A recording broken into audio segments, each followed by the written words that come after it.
ہمنا ساری رات ایک پل کے لیے بھی نہ سو سکی۔ اتنی نادان تو نہیں تھی وہ جانتی تھی کہ عثمان ملک اس سے شادی صرف اپنی انا کو تسکین دینے کے لیے کر رہا ہے، مگر اس نے بھی فیصلہ کر لیا تھا کہ وہ اس کے سامنے نہیں جھکے گی۔ ہمنا کوئی کمزور لڑکی نہیں تھی، وہ اس سب کا بہادری سے مقابلہ کرے گی۔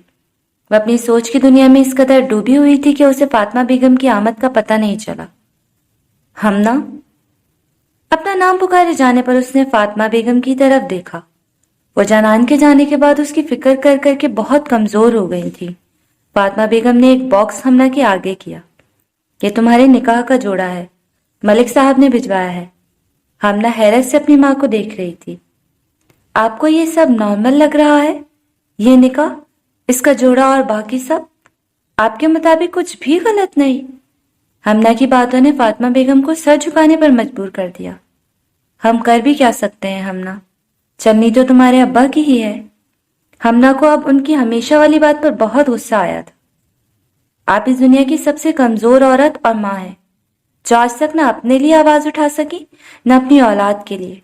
بابا کا ہر ظلم برداشت کیا، وہ آپ کو مار کے غصہ نکالتے رہے تو کبھی ہمیں مار کر، لیکن آپ کی خاموشی انہیں اور بہادر بناتی گئی۔ آپ کو کیوں نہیں سمجھ آتا کہ ظلم سہنے سے اس کے کرنے والے کو چھوٹ ملتی ہے؟ آپ کمزور ہیں امی، بہت زیادہ کمزور۔ بولتے ہوئے اس کی آواز کب بلند ہوئی اس کا اندازہ ہمنا کو بھی نہیں ہوا، جبکہ فاطمہ بیگم کسی مجرم کی طرح سر جھکائے روئے جا رہی تھی۔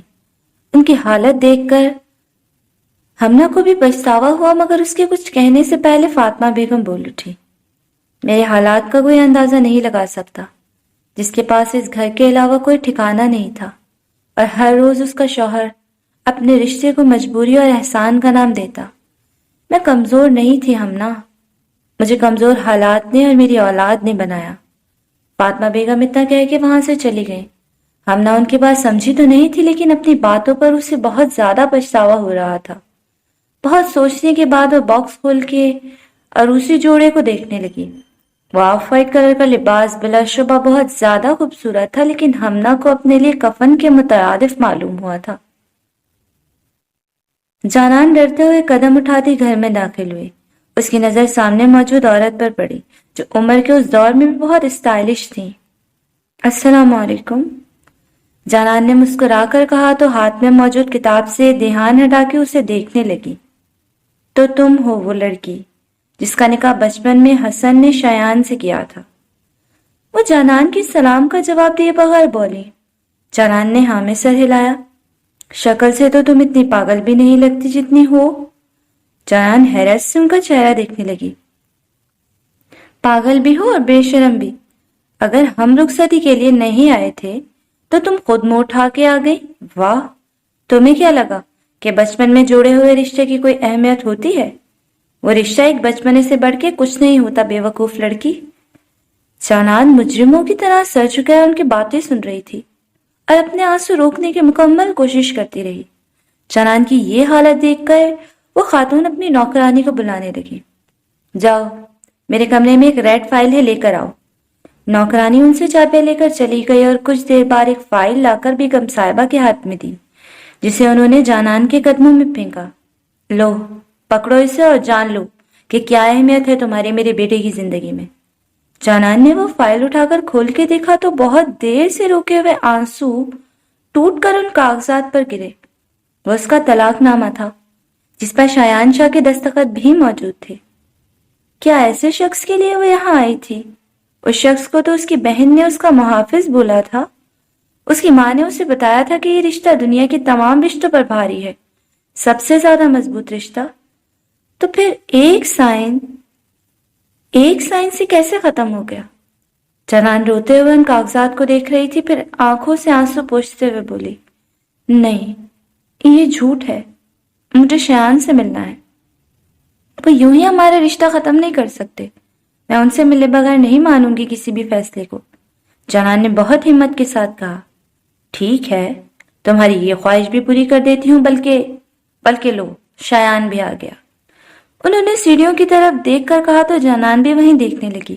شایان چھوٹے بالوں، داڑھی سے پاک چہرے اور مغرور نقوش کے ساتھ کافی خوبرو تھا۔